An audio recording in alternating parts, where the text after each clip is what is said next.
In this lesson, you'll see the logic, test steps, and data clues required to diagnose short-to-power circuit faults with confidence. A short-to-power means voltage is present on a wire or circuit where it shouldn't be, often caused by an unwanted connection to battery voltage or a reference supply. This can throw off sensor readings, trigger codes, or even prevent proper system operation. A short-to-power is the electrical opposite of an open circuit. While an open breaks the path, a short-to-power introduces an unwanted voltage.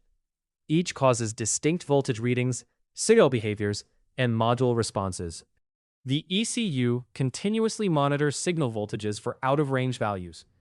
If voltage appears where it shouldn't, exceeding a logic threshold, it detects a circuit high or short-to-power fault. This usually triggers a code after certain criteria are met. Use a voltmeter to measure signal wire voltage with key on, both loaded and unloaded. A constant battery voltage or reference supply at the signal pin, when it shouldn't be present, confirms a short-to-power. Always compare against a known good vehicle or reference wire. Scan data shows what the ECU interprets.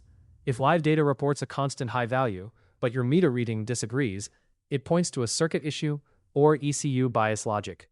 Always check scan data PIDs and back them up with direct voltage measurements at the relevant pins. Many technicians replace a sensor or module as soon as they see a short-to-power code, only to find the same problem afterward. Always confirm with direct circuit testing before installing new parts to avoid expensive mistakes. Start by verifying the code and symptoms. Next, measure voltage at the module and the sensor or actuator. Trace the harness if the readings don't match expectations. Unplug connectors to isolate the section with the unwanted voltage, then test and repair the proven fault. A successful short-to-power diagnosis starts with understanding the circuit, confirming the fault with both scan data and direct voltage measurements, and following a logical test path. Proving the true cause prevents wasted time and parts. You now know how to confirm and resolve short-to-power faults using step-by-step diagnosis, not guesswork or part swapping.